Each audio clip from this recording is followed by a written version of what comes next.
आज मैं लड़कों के बारे में बात करने वाला हूं।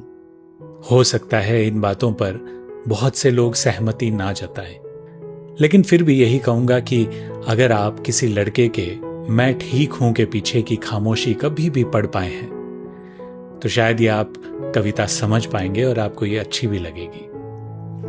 तो कवि कहता है कि जब पैदा हुआ था तो लोगों ने कहा बधाई हो, लड़का हुआ है। मैंने भी सोचा कि शायद लड़का होना कोई खास बात होगी, पर जैसे जैसे बड़ा हुआ तब समझ आया कि कांटों से भरी राह है ये फूलों का बागान नहीं होती। हम लड़कों की जिंदगी इतनी भी आसान नहीं होती। जिम्मेदारियों के बोझ तले अपने ही सपनों को दबा देते हैं हम। दिल भर कर रोना चाहते हैं पर होठों से मुस्कुरा देते हैं हम। कहते हैं मर्द को दर्द नहीं होता, इसीलिए अपने जख्मों पर खुद ही मरहम लगा लेते हैं हम। घर से दूर रहने की चर्चा जिनकी कुछ खास नहीं होती, हम लड़कों की जिंदगी इतनी भी आसान नहीं होती। जिंदगी निकल जाती है एक जिंदगी कमाने में। हम घर के स्वाद को ढूंढते हैं इन ढाबों के खाने में। प्यार हो तो इजहार हमें ही करना पड़ता है। रिश्ता टूटे तो इल्जाम भी हमें ही सहना पड़ता है।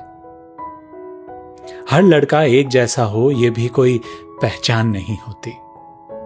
हम लड़कों की जिंदगी इतनी भी आसान नहीं होती। दिल टूट जाए तो कहते हैं संभल जाओ, थक जाओ तो कहते हैं मर्द बन जाओ। उन्हें क्या पता कि हर खामोशी की एक आवाज नहीं होती। हम लड़कों की जिंदगी इतनी भी आसान नहीं होती। बचपन से यही सुनते आए हैं कि पढ़ाई कर, वरना बड़ा होकर क्या करेगा। फिर नौकरी कब लगेगी, घर कब संभालेगा, शादी कब करेगा, और शादी हो गई है अब जिम्मेदारियां बढ़ेगी। यही सब सवाल सुनते सुनते जवाब देना कब भूल जाते हैं हम। अपनों की खातिर अपनों से ही दूर रहना सीख जाते हैं हम। मां जब पूछती है कि बेटा सब ठीक है ना, बस कह देते हैं मां सब ठीक है।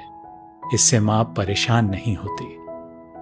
हम लड़कों की जिंदगी इतनी भी आसान नहीं होती। आपका कलमकार प्रतीक।